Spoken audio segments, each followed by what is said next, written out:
Bonjour Naïm, Bonjour Lucie. merci infiniment d'avoir accepté, on ne se connaît pas. Je t'ai contacté sur Instagram et tu as accepté directement. Merci infiniment pour ta générosité. Bon, merci à toi, ça me fait très plaisir d'être avec toi. Merci pour ta proposition, vraiment, c'est un honneur. Pour les gens qui ne te connaissent pas, est-ce que tu pourrais te présenter s'il te plaît? Bien sûr. Alors moi, bonjour à tous. Moi, c'est Naïm. Je suis enseignant agrégé en économie-gestion et je suis également formateur en pédagogie et j'enseigne dans un lycée à des classes de BTS et puis parfois j'interviens aussi à l'université ou en IUT ou ce genre de choses, centre de formation, tout ça. Et j'ai un site qui s'appelle mamethodo.fr qui propose des formations en pédagogie pour les enseignants. Waouh, merci beaucoup, merci. Merci à toi. La question phare de cet entretien est comment c'était à l'école pour toi? C'est waouh! Et alors là, je me replonge dans, dans les souvenirs lointains. Alors, tu sais, Lucie, ma mère, elle m'a avoué une chose il y a pas très longtemps que j'avais complètement oublié. C'est qu'elle a tenté de me mettre à l'école à 2 ans et que j'ai fait une crise, mais tu vois, vraiment incontrôlable, quoi, le gamin, à tel point que finalement, elle m'a mis à l'école 1 an après. D'accord. Tu vois, parce que j'ai une relation très, très fusionnelle avec ma maman. Et du coup, moi, l'école, ça a commencé à 3 ans et ça a commencé par des pleurs, des cris. Enfin, voilà, c'était surtout la peur de quitter sa mère, quoi, quelque part. Mais en fait, quand je regarde clairement mon parcours scolaire et universitaire, je me rends compte qu'il n'y avait absolument rien de linéaire, mais vraiment rien. La primaire, je refusais de faire les devoirs en classe de CP. Et ma mère, un jour, elle a eu la bonne idée de me dire la meilleure chose qu'elle pouvait me dire à l'époque. Tu sais, Naïm, tu ne fais pas tes devoirs pour moi, tu ne fais pas tes devoirs pour ton enseignant, tu fais tes devoirs pour te développer toi. Waouh. Et, et tu peux passer à côté de ça hein, si tu veux. Mais voilà, c'est à prendre ou à laisser. Et tu passerais à côté de beaucoup de connaissances, je pense. Et moi, j'ai toujours vu ma mère lire. C'est une lectrice incroyable. Elle dit tout le temps plein de choses. En bref, très cultivée. Et du coup, c'est là que ça a commencé. Et en fait, dès tout petit, dès le CP, je proposais à des camarades de venir faire les devoirs à la maison, des camarades qui avaient, dès le CP, hein, qui avaient des difficultés, tout ça. Et je m'en suis rappelé bien des années après. Et par contre, à partir du collège, ça a plus du tout été. À partir de la classe de quatrième, alors là, c'était mes descentes aux enfers, quoi, mais vraiment. Hein. C'était Ok. catastrophique, ouais. Avant ça, c'était élève brillant. Et à partir de la quatrième, c'était terminé. Terminé. Ouais. Et qu'est-ce qui fait que il y a eu soudain un basculement? Le sentiment de ne pas être à ma place, le sentiment de ne pas être compris par les profs, des problèmes aussi, tu sais, d'ordre personnel, mais tu sais, quand tu es ado, voilà, tu te poses plein de questions existentielles. Des fois, tu as du mal à t'accepter. Et moi, c'était clairement mon cas, en fait, à l'époque. Donc, ouais, je m'en suis rendu compte après, mais je pense que j'étais ce qu'on pourrait qualifier d'un adolescent dépressif, clairement. Et D'accord. ouais, et en fait, des fois, je pleurais dans les couloirs de l'école, enfin du collège. Et je me souviendrai, moi, d'un moment qui m'a marqué dans ma vie de collégien. J'étais en train de chialer dans les escaliers. Et il y a un prof qui est passé, qui m'a regardé. Je l'ai regardé, il m'a regardé, et il s'en est allé sans dire un mot. Ah. Et en fait, en devenant prof, je me suis promis d'être à l'opposé de ce genre de prof. Vraiment, et c'est ce que j'essaye de faire aujourd'hui. Mais c'est vrai que l'adolescence, ouais, à l'école, c'était trop long, tout ça. Et en fait, ma mère, elle s'en est rendue compte. Et elle m'autorisa à ne pas aller à l'école dès la classe de première, parce que j'ai suivi mon orientation à moi. De seconde, ça n'a pas du tout été. Et première, on m'a envoyé en électrotechnique où je devais faire des D'accord. câblages. Donc j'ai suivi mon orientation. Je n'étais pas fait pour ça, vraiment pas. Et du coup, ma mère, en fait, bon, voilà, elle sentait que ça n'allait pas trop. Et elle me disait le matin, bon, tu fais quoi, tout ça. Je dis, ah, maman, j'ai envie de rester un petit peu. Voilà. Et elle appelait le lycée, en fait. Elle disait, écoutez, mon fils ne viendra pas à l'école. Et après, je me suis fait exclure de ce lycée-là. Je ne sais pas si c'est une bonne chose. D'accord. Je ne sais pas si je peux en parler, Lucie. C'est trop. Non, mais non, mais désolée de dire excellent, mais excellent de dire que ce que tu disais est juste. C'est pas linéaire. Alors, Ça veut dire que ton histoire, ton parcours fait l'homme extraordinaire que tu es aujourd'hui. inspirant, apaisant pour les jeunes que tu côtoies. Et je trouve ça tellement, dans un premier temps, humble de ta part de pouvoir le partager, de pouvoir te livrer, de pouvoir donner en fait cette expérience qui est une pépite pour les parents et les jeunes. Ah, déjà, c'est très, très, très touchant, Lucie. Merci du fond du cœur pour tes mots. Et moi, ça me tient à cœur aussi de parler de ça à mes élèves dès le premier jour. Chaque classe que j'ai accueillie, je leur ai fait en mode storytelling. Je vais vous parler du pire élève que j'ai eu, en fait. Et à la fin de leur discours, je leur explique que ce pire élève-là, c'est moi, en fait. Et là, ils me regardent comme ça. Waouh! Et simplement pour leur comprendre que, mais vous, à votre âge, moi, j'ai pas été pris en BTS, par exemple. Là, je suis face à vous, vous êtes en BTS, vous êtes en première, pour certains STMG, vous avez suivi votre orientation, mais le prof que je suis Ouais, aussi, tu vois, et tu as beaucoup malheureusement, d'élèves comme ça qui ont tendance à penser que le prof, c'est quelqu'un qui va lire des bouquins au bord de sa cheminée, qui va pas comprendre le monde, tu vois, assez froid, enfin voilà, faut renfermer sur lui-même, et pas du tout. Et moi, je me suis fait exclure de cette filière-là, ok. euh, mais pas parce que j'étais turbulent, parce que je me suis défendu de quelqu'un qui m'a harcelé pendant un an. Voilà, en gros, c'est ça. Waouh! Tu vois, vraiment, hein, tu vois, un gars, c'était pas, c'était en fait des chamailleries, on va dire. Mais très souvent, c'était arrête, voilà, je vais à un moment donné, C'était du harcèlement. c'est ça, c'est ça. Et avec le recul, je me rends compte que oui. Avec le recul, clairement, je me rends compte que oui. Mais moi, si tu veux, je le prévenais, je lui disais arrête, il va se passer un truc et tu vas pas assumer en fait. Et ma gentillesse était perçue comme une faiblesse. Sauf qu'un jour, vers la fin de l'année, j'ai explosé enfin, désolé, hein, pardon, je suis pas quelqu'un de violent, mais je l'ai frappé en fait. C'est-à-dire que toute cette année-là, elle est sortie et donc, là, je vais t'épargner la suite, mais en gros, ils m'ont fait passer pour un gamin violent en fait, parce que je lisais des mangas à l'époque. Alors voilà, D'accord. ouais, parce que bon, maintenant ça s'est démocratisé tout ça, mais Assez t'imagines le réducteur. ouais, mais c'est ça. Et, tu vois, en plus, en conseil de discipline, c'est dit devant ma mère. Enfin, voilà, enfin, c'était honteux, tu vois. Et donc, heureusement, la meilleure chose qui ait pu m'arriver à ce moment-là, c'est de me faire exclure de ce lycée-là. Et du coup, je suis passé dans un autre lycée où j'étais toujours absent. Mais arrivé au bac, en fait, je me suis rendu compte que ma mère m'avait fait confiance. Elle m'avait fait confiance en me permettant de ne pas aller en cours. Et je ne pouvais pas trahir cette confiance-là, en fait. Je ne pouvais absolument pas trahir cette confiance-là. Je ne pouvais pas me trouver des excuses en disant que le système était mauvais et que non, non, je ne pouvais pas faire ça. Et donc, il fallait que j'ai mon bac. Et donc, au mois de, je crois que c'était avril, je lui ai dit, maman, il faut que tu m'emmènes à à la FNAC, et je vais acheter des bouquins parce que je vais avoir mon bac, hein, maman. Et donc ma mère, ah bon, ouais, ouais, viens, on va à la Fnac, pardon.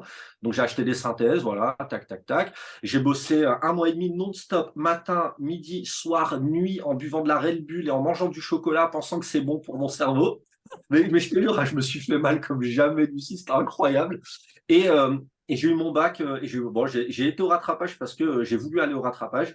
C'est-à-dire qu'à un moment, sur un gros coef, j'ai dormi en me disant ça vaut un 8 et j'ai eu 8 à cette copie-là.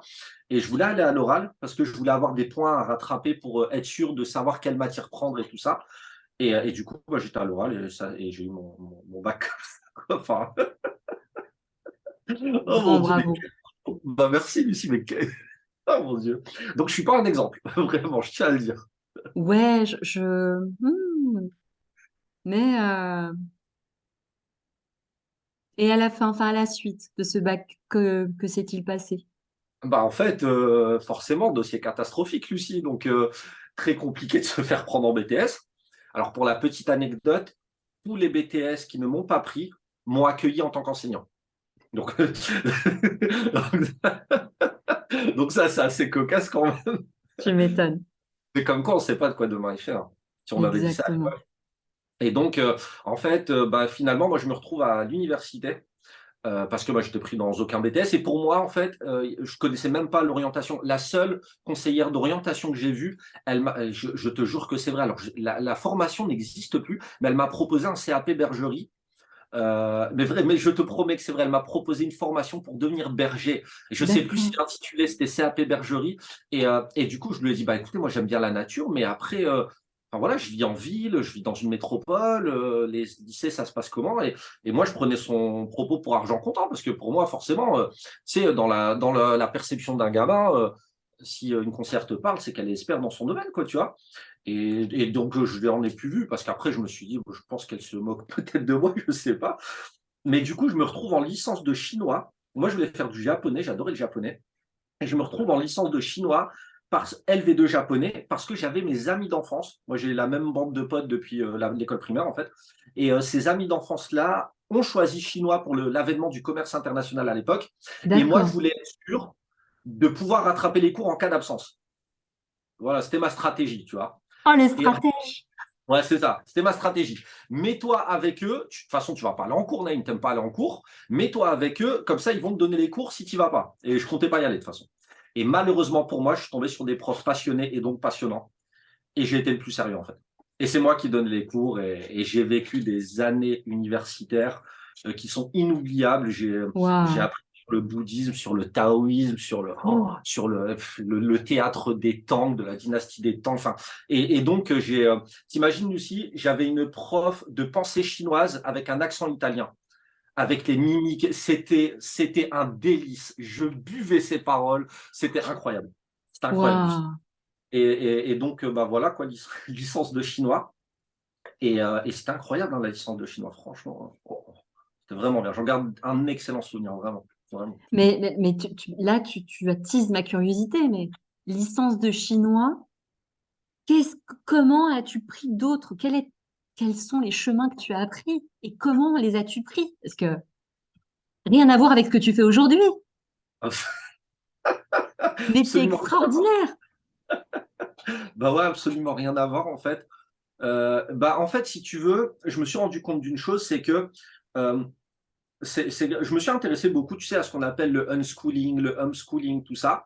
Et en fait, je me suis rendu compte que lorsque vraiment on a l'envie de développer des compétences, eh ben, notre cerveau est capable de le faire si on a l'environnement propice et les techniques adéquates.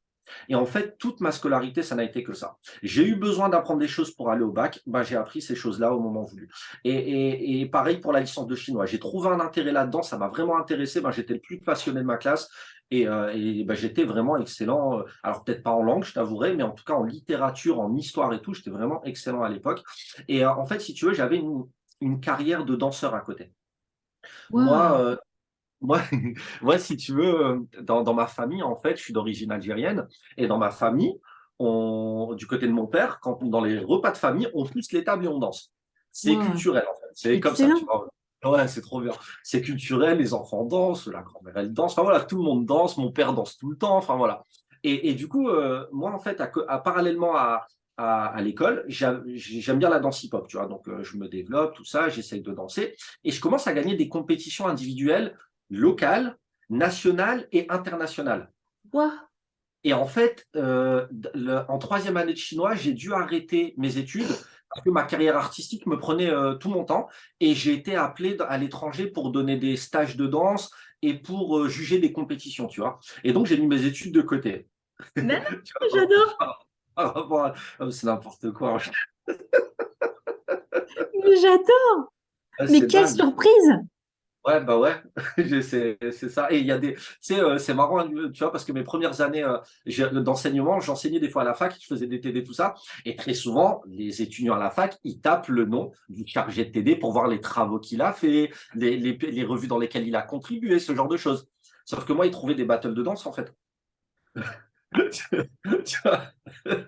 Et c'était assez drôle à l'époque, je te jure. Oh, mais j'adore, j'adore. C'est incroyable. Et du coup, j'ai mis de côté pendant, je sais plus, 3 4 ans, un truc comme ça. Des fois, je rentrais chez moi pour changer ma valise et repartir. Donc, c'est ultra gratifiant quand tu vis ta passion et tout, c'est incroyable. Sauf qu'à un moment donné, en fait, je me suis rendu compte que le professionnel prenait le dessus sur la passion Ok. et j'étais étouffé et j'avais plus l'amour de la danse que j'avais auparavant. Et puis, je voulais me poser aussi, essayer de fonder une famille, ce genre de choses. Et du coup, bah, j'ai mis de côté ma carrière au moment où ça a pété le plus pour moi. Alors, je dis D'accord. humblement carrière, parce que voilà, j'ai été invité dans une quinzaine de pays à peu près, mais je dis avec beaucoup d'humilité. Quand j'ai commencé là-dedans, je ne m'attendais pas à pouvoir en vivre, en fait. Et j'étais en plus bien payé à l'époque. Enfin, c'était incroyable. J'aurais jamais été au Kazakhstan sans la danse, je pense. Pareil pour la Russie. Enfin, et je me suis retrouvé en Corée du Sud, je me suis retrouvé en Suède. Enfin, Waouh. C'était incroyable, vraiment. Je regarde ça avec beaucoup de gratitude. Et du coup, j'ai repris mes études en troisième année de chinois. Et parce que voilà, j'étais en troisième année de licence, je me suis dit, va décrocher ta licence. En plus, t'aimes ça. Donc, je reprends, c'est bon, je décroche la licence. Et là, je sais pas trop quoi faire parce que je sais pas. Donc, je continue le master. Le master dans la lignée de la licence langue et civilisation, en fait, tu vois. Ok, C'était ça. Et c'était un master ici, relations internationales et coopération interculturelle. ok, Et, et en fait, c'était bien parce qu'il y avait des gens de toute la planète, mais j'ai eu des profs adorables et j'ai eu des profs catastrophiques. Et en fait, tu sais, des fois, tu fais des études et tu sens que tu dois être là pour avoir ton année. Ben, c'était un peu ça, quoi. Tu vois, c'était du présentiel. Alors, ok, on rigolait bien, tout ça. Malgré moi, je finis ma genre de promo, donc tu vois, c'est cool.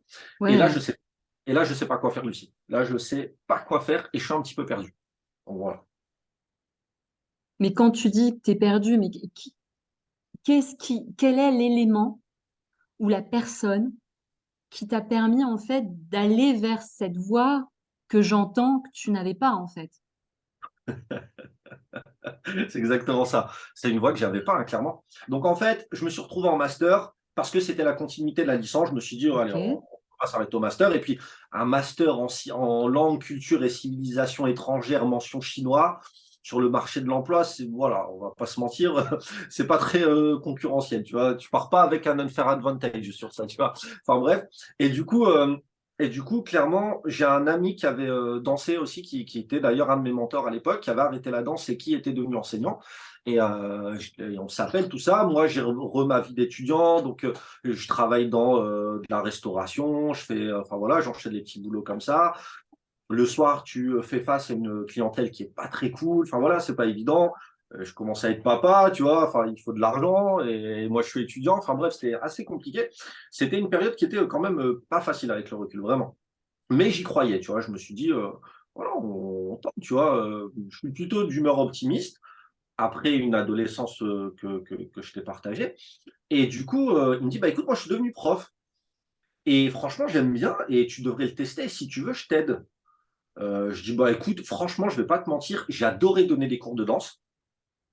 Et j'avais oublié qu'au CP, je demandais aux copains qui avaient des difficultés de venir. Et en plus, j'avais fait des périscolaires depuis. J'aime bien la pédagogie. Vas-y, bah, tu sais quoi, on va essayer. Et c'était le concours pour être enseignant en lycée professionnel, c'est le concours du ok, KPLP. En économie-gestion, je ne connaissais absolument rien à l'économie-gestion, mais rien, hein, tu vois. Et donc, pendant un an, je travaille ça et je suis pas admissible. Et tu avais le KPLP et le CAPED pour enseignant en lycée technologique. ok. Et le CAPED, pour moi, c'était trop, trop, trop, trop haut, tu vois. On va pas le tenter, on va tenter le PLP. Il paraît que c'est un peu plus facile pour enseigner en lycée pro. Et je me prends une gamelle. Je révise pendant un an non-stop et je suis pas admissible, en fait. Je rate les écrits. Tu vois, donc je vais pas à l'oral. Et là, quand même, coup dur, parce que je travaille dans la restauration à mi-temps. Je suis pas bien payé du tout. J'ai des enfants. Voilà, faut trouver une situation, là, tu vois. Je peux pas rester comme ça. Et du coup, cet échec, c'est la meilleure chose qui ait pu m'arriver professionnellement. La meilleure chose.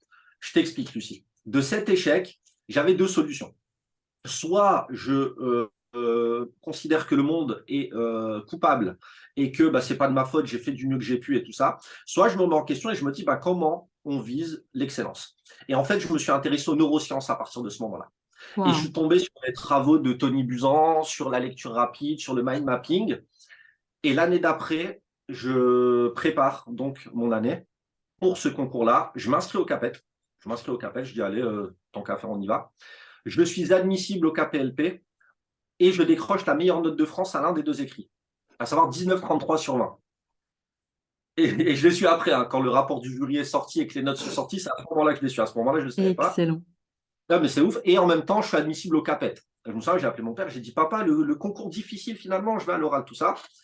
À l'oral, je vais avec un mental d'acier. Et heureusement, j'ai fait des battles, j'ai fait Bercy, tout ça. Donc ça va, tu vois, la pression et tout, je connais. Je vais en Exact. mode, ouais, je vais en mode, faut qu'on en finisse. Ici, tu vois, ça y est, j'ai révisé, je suis prêt. Ne vous inquiétez pas, ça se passe super bien. J'ai d'excellentes notes. Là, à l'époque, le gars me dit à la fin de l'entretien, où vous voyez dans 5 ans, je dis, j'aimerais bien créer une plateforme collaborative pour les enseignants. Mais tu sais, c'était un projet que j'avais comme ça, je lui ai dit comme ça et tout. Ça m'est passé par la tête au moment où il me pose la question. Et bref, donc j'ai mon concours, donc j'entre dans la fonction publique. Et voilà comment j'ai eu le concours du CAPET à l'époque, tu vois. Et là, je crois qu'on est en 2015 ou ouais, 2015, je crois, ou 2016, un truc comme ça, en gros, tu vois. Donc voilà comment je suis arrivé dans l'enseignement, tu vois. C'était ma première porte. Moi, je me dis, tu vois, le chemin, les expériences que tu as eues et le fait que tu aies pu avoir cette personne, ressource, qui te mette sur la voie. Et ça, si tu veux, quand je rencontre des jeunes ou même, si tu veux, des adultes qui eux-mêmes sont en perte de repères, juste être confiant dans ces personnes, dans ces rencontres, dans ces expériences. Et il y a un mot que j'ai pour toi, il vient de Boris Cyrulnik. Tu vois de quel mot je parle? Pas du tout, mais j'ai hâte de l'entendre. Alors, le père de la résilience, Boris Mhm. Cyrulnik, et j'entends chez toi ce mot résilience. J'entends. Tu veux, tu l'incarnes. Le fait d'avoir eu toutes ces expériences, le fait de pouvoir rebondir, le fait de pouvoir faire justement de ces épreuves désagréables. Et on parle maintenant, tu parles de l'échec et de se dire que tu as pu rebondir. Waouh! Ah, c'est cool. Mais bah, déjà, merci hein, de me qualifier ainsi, c'est vraiment flatteur. Après, je pense que cette expérience-là m'a permis de comprendre une chose. Il y a une grande différence entre l'échec et la fatalité, en fait. C'est-à-dire qu'en plus, j'ai appris que échec, ça venait ben, du jeu d'échecs. Et quand on est échec, on peut encore jouer finalement. C'est-à-dire qu'on a encore des coups possibles, tu vois, à mettre en œuvre pour se sortir de la situation. On a vu des parties d'échecs dont le joueur était échec et qui, au final, s'est soldé par un résultat positif et une victoire. Et en fait, c'est ça, c'est que on n'imagine pas Ouais. combien l'échec est formateur et combien l'échec, et les neurosciences l'ont prouvé, notamment dans l'apprentissage, que l'échec est nécessaire à l'apprentissage, à la Ouais. compréhension, parce que ça crée un ancrage finalement. Et moi, je sais que par exemple, si j'avais pas eu cet échec-là au KPLP la première fois, bah, je me serais peut-être pas intéressé aux neurosciences. En plus, le monde professionnel, c'est pas un monde que je connaissais très bien à l'époque, et j'étais mieux armé pour appréhender le lycée technologique. Et du coup, c'est ce qui m'arrivait de mieux en fait. Vraiment, c'est ce qui. Et puis de connaître un nombre plus de galères financières et tout, mais c'est ce qui aurait pu m'armer de mieux bah, pour la vie future, pour voilà, pour prendre soin de mes enfants, enfin tout ça en fait. Et aussi pour expliquer humblement à mes élèves que je sais ce que c'est que d'être mal dans sa peau, je sais ce que c'est d'avoir des difficultés financières pour certains de mes étudiants, je sais ce que c'est des fois d'avoir le moral au plus bas et de se dire qu'on va pas réussir, je sais ce que c'est. Franchement, bosser pendant un an pour un concours et au final le louper, quand on n'a que ça comme sortie de secours, c'est pas évident en fait. Et Ouais. crois-moi, Lucie, à l'époque, quand j'ai eu les résultats, ah, j'étais au plus bas, hein. J'étais au plus bas, tu vois. Et en plus, bah, on va pas se mentir, tu as la pression extérieure. Alors, Bien le sûr. concours, tu l'as eu, tu vois, les repas de famille, les trucs comme ça. Même si, attention, moi, ils ont toujours été bienveillants avec moi, tu vois. Mais du coup, ouais, il y a ce truc-là. Et en fait, là, si tu veux, je deviens stagiaire, je deviens enseignant stagiaire. Ok. J'arrive sur les lieux de rencontre avant la prise en charge de la classe. Et en fait, si tu veux, là, on voit tous les tuteurs de l'académie dans ma matière, on voit tous les stagiaires, on se rend compte. Et là, donc, bah, tu es dans quel lycée, tout ça. Donc, je nomme le lycée dans lequel je suis. Et là, en fait, stupeur. Ouah, tu es dans ce lycée. Ah, mais c'est le lycée le plus dur, franchement, bon courage. Enfin, voilà. Et donc, moi, petite pression, quoi, tu vois, normal. En plus, tu vois, on me peint un visage d'élèves qui, au moindre coup bas, vont te planter. Enfin, voilà, moi, ça va être trop dur, quoi, tu vois. Les élèves sont méchants, ils sont mauvais, ils sont. Enfin, voilà. Donc, je dis, bon, bah, on verra, en fait. On verra. Moi, je sais ce que c'est de pas être bien à l'école. Je sais ce que c'est de louper son orientation. Et puis voilà, donc on verra. Donc j'arrive dans ce lycée-là, le proviseur me fait un accueil inoubliable, il me Waouh. met en, il me met en confiance, il prend le temps de m'intégrer. À la fin de l'année, il m'a dit une phrase que je n'oublierai jamais. Il m'a dit vous êtes fait pour ça, je vous ai mis 40 sur 40 à la note pédagogique parce que je ne peux pas vous mettre au-dessus. Et en fait, pour commencer ma carrière, moi, je ne pouvais pas rêver mieux, quoi.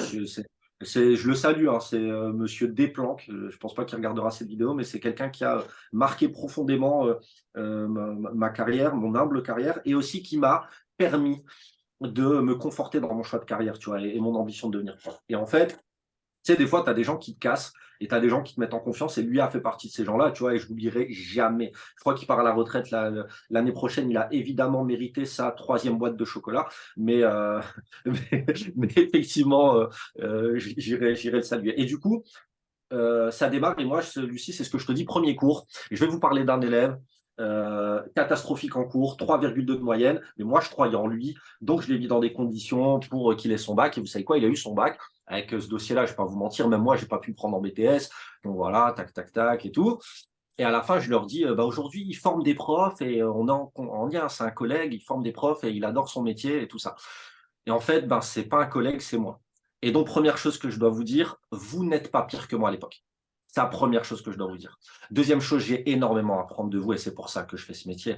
Si vous pensez qu'on va être dans une relation univoque, c'est absolument pas le cas. Et troisième chose, je sais que ça peut être embêtant d'être assis 8 heures par jour à écouter quelqu'un de pas intéressant. J'ai beaucoup d'empathie pour vous. Alors croyez-moi, je vais tout faire pour que vous soyez bien à l'école.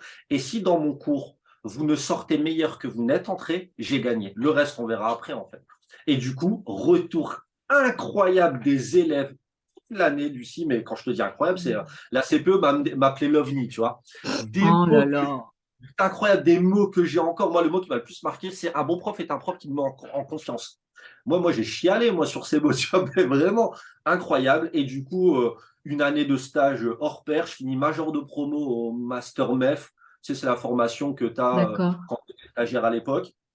Et, et après, voilà, et les formateurs, je découvre l'agrégation à ce moment-là. Et ils me disent, ah non, Naïm, pas toi, tu as fait une licence de chinois, c'est pas possible que tu aies l'agrégation en éco-gestion. Donc, je le fais. Et forcément, tu vois, et je l'ai du premier coup dès que je tente de passer l'agrégation, quoi. Donc voilà en gros le parcours. Et aujourd'hui, Waouh. bah, je suis super épanoui en tant qu'enseignant. J'adore retrouver mes classes. Vraiment, hein, j'adore ce que je fais. J'ai un retour qui est insoupçonné, incroyable. J'ai vraiment le sentiment d'être fait pour ça en plus. Et je me vois pas faire autre chose en fait, pourvu que ça dure.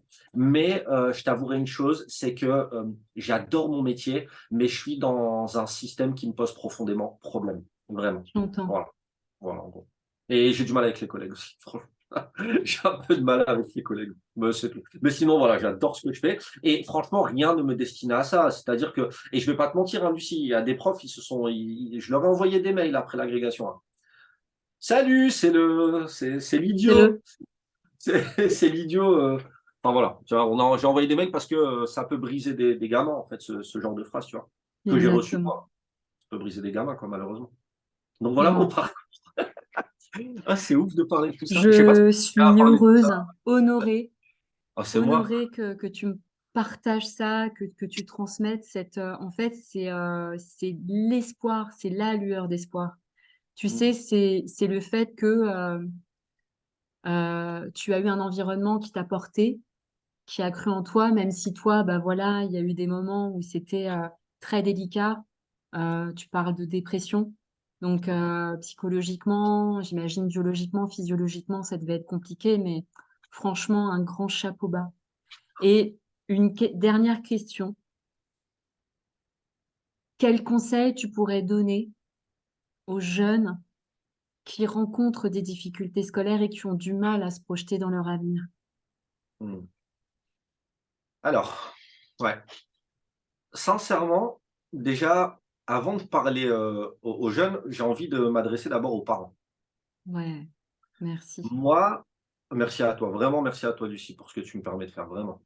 Moi, je suis convaincu aujourd'hui que si j'ai réussi à ce qu'on pourrait qualifier d'un rebond, en fait, si j'ai réussi à rebondir, c'est uniquement parce que j'ai reçu énormément d'amour de mes parents. Inconditionnel. Un amour inconditionnel. Bien sûr que c'est inquiétant pour ma mère de me voir dormir le matin et de pas aller en cours, bien sûr. Mais en fait, j'ai reçu tellement d'amour et j'étais apaisé à ce niveau-là. Et en fait, le truc, c'est que je pense que lorsqu'on aime sincèrement un enfant, des fois, on ne se rend pas compte, mais tout ce qu'on veut, c'est son bien finalement. Et des fois, on peut manquer de délicatesse ou on peut être brusque. Pourquoi? Parce que bah, j'ai pas envie que tu connaisses ce que j'ai connu ou ce genre de phrase. Et c'est ultra légitime. Moi, franchement, je juge pas les parents par rapport à ça. Simplement, moi, je suis convaincu aujourd'hui que ce qui m'a permis d'avancer dans la vie et de trouver ma voie et de prendre en confiance, c'est parce que je sais que j'étais aimé de mes parents, en fait. Et je sais malheureusement que certains parents ont peut-être du mal à exprimer cet amour-là et tout, et je comprends, mais simplement essayez de faire en sorte que vos enfants voient la fierté dont ils ont besoin dans vos yeux. Comme ça, ils n'auront pas le besoin d'aller le chercher ailleurs. Parce que peut-être que cette fierté-là, ils ne vont pas la trouver dans les yeux d'un enseignant ou d'un coach ou d'un entraîneur de foot ou j'en passe. Et à partir du moment où je voyais la fierté dans les yeux de mes parents, bah, à ce niveau-là, j'étais, comment dirais-je, accompli. Donc j'avais pas de carence affective, en fait. Et ça, c'est super important de le comprendre. Tu sais pourquoi moi j'aime profondément mes élèves? Parce que ce qui m'a permis d'être en confiance, c'est l'amour que j'ai reçu de mes parents. Et donc, je me dis qu'en les aimant, bah, je vais leur permettre d'être en confiance. Donc, la première chose, moi, c'est ça. Les parents, aimez vos enfants, donnez-leur des mots d'amour, dites-leur que vous êtes fiers d'eux. Et on souligne souvent le négatif, ah, t'as pas fait ci, t'as pas fait ça, mais essayons de souligner le positif qu'ils sont capables de faire. Vous en récolterez des fruits insoupçonnés. Ça, c'est la première chose. Après, pour les personnes, les élèves, les étudiants qui ne savent pas ce qu'ils veulent faire, moi, la première chose que j'ai à leur dire, c'est que aujourd'hui, finalement, on ne doit pas se cantonner à une profession ou à une passion. Et d'ailleurs, Lucie, toi et moi, on en est la preuve. À une époque, Exact. on restait 30 ans dans la même boîte, on avait une voie toute tracée. Et aujourd'hui, je trouve ça un petit peu réducteur de nous demander très tôt ce qu'on veut faire, quelle voie on veut prendre. J'ai fait de l'électrotechnique, j'ai fini en licence de chinois et aujourd'hui j'enseigne l'économie-gestion. Et qui sait, et j'ai enseigné la danse. Et qui sait, peut-être que demain j'enseignerai la guitare ou la batterie. Enfin, je sais pas. Le plus important, c'est connaître vos valeurs et vos principes. Qu'est-ce qui vous anime dans la vie? Ça, c'est la première chose. Et deux, qu'est-ce qui vous rend heureux? Moi, je suis désolé, ce qui fait que j'adore mon travail, c'est parce que ça me rend heureux. Et on passe tellement de temps au travail que c'est pas normal. Et j'ai eu un taf alimentaire. Je tiens à le dire, j'ai eu un taf alimentaire pour lequel j'étais mal payé, pour lequel je n'étais pas motivé. Mais la première chose, c'est savoir qu'est-ce que vous aimez. Et également, dernière chose que j'ai à vous dire, il n'y a rien de plus honorable et d'épanouissant que l'éveil intellectuel. Retourner à la lecture, retourner aux formations. Moi, mon premier poste budgétaire en tant que papa de 35 ans, bah, c'est les formations. Je me forme tout le temps, j'achète tout le temps des formations en ligne. Là, j'ai plein de bouquins, j'en ai plein qui traînent là-bas. Enfin voilà, lisez, essayez de lire. Et vous savez, vous n'allez pas aimer la lecture du jour au lendemain. Simplement, commencez 5 minutes par jour. Une habitude sur laquelle vous vous tenez, vous vous engagez à tenir cette habitude-là. Et puis voilà. Et puis également, honorez-vous comme vous honoreriez un invité. Prenez soin de vous, mangez bien, dormez bien, buvez de l'eau. Moi, j'ai toujours ma bouteille. Maintenant, avant, je te cache pas, moi, j'ai un passif un petit peu autour de la drogue et tout, hein, Lucie, clairement, quand j'étais adolescent. Mais aujourd'hui, je prends trop soin de mon corps. Tu vois, je fais du sport, je dors bien, je fais attention aux écrans avant de dormir, j'essaye de lire, je bois 1 litre minimum par jour. Et vous allez être heureux parce que vous vous traitez comme une personne que vous aimez. S'il y a quelqu'un que vous aimez dans la vie, vous allez l'honorer, vous allez prendre soin de lui. Cette première personne, c'est vous, en fait. Et ne laissez personne vous rabaisser. Surtout pas un prof, ni même votre propre personne. Vraiment. Vous avez le droit de vous aimer et vous avez le droit de vous honorer comme vous honorez quelqu'un d'autre. Mm. Si vous faites ça, vous allez trouver le reste. Les réponses vont venir. Vraiment. Faites ça et les réponses vont venir. Vraiment, je vous le garantis. Voilà ce que je peux vous J'en ai dire. les frissons. Oh, Merci ça. beaucoup. Oh non, merci à toi. Vraiment, c'est adorable ce que tu me dis. Merci, Lucie. C'est vraiment touchant. Vraiment. Merci. Oh, c'est vrai, c'est trop touchant. J'ai pas jamais parlé de tout ça face caméra, hein, vraiment. Donc, merci beaucoup de m'avoir permis de le faire. Si ça peut aider, ben, tant mieux, tu vois. C'est cool. C'est le but. Mais en tout cas, tu vois, j'en suis émue. Merci beaucoup pour toutes Oh, ces merci à toi. paroles que je partage à 300%. C'est juste, c'est très pertinent et juste. Merci beaucoup. Ah, merci à toi, vraiment. Merci. J'oublierai pas ce moment partagé ensemble. Vraiment. Merci beaucoup, Lucie. C'est cool. Je En suis tout cas, si tu pouvais nous partager à nouveau ton compte Insta, le dire s'il te plaît. bien sûr. Alors, bah, mon compte Instagram, c'est mon prénom. Donc, bah, je m'appelle Naïm, Naim. Point, mon nom de famille, c'est Bouhouchma. Alors, j'ai pas choisi, c'est Bouu, c'est Hma. Donc, Naïm.Bouhouchma, Bouu, c'est Hma. Ouais, c'est bizarre comme nom. J'aime bien, je l'ai pas choisi. Ouais, je vous jure, c'est T'es assez trop, drôle. t'es trop. Mais je le mettrai en commentaire Je te remercie infiniment à nouveau pour ces partages qui pour moi sont des pépites, vraiment. Euh, je te souhaite une très très belle continuation et encore, je te le notais, qu'ils ont bien de la chance de t'avoir voilà, je le pense fortement. J'aurais aimé avoir un prof comme toi. Oh, bah, merci beaucoup. C'est le meilleur compliment qu'on puisse me faire, hein, vraiment. Et j'essaye d'être le prof que j'aurais voulu avoir à l'époque, en fait. Tu vois, c'est simplement ça. Donc merci, hein, Lucie. Vraiment, merci du fond du cœur. Vraiment. J'essaye. Je te souhaite une très très belle continuation et je te dis à bientôt, Naïm. Merci beaucoup, Lucie. Vraiment. Moi de même. À très bientôt.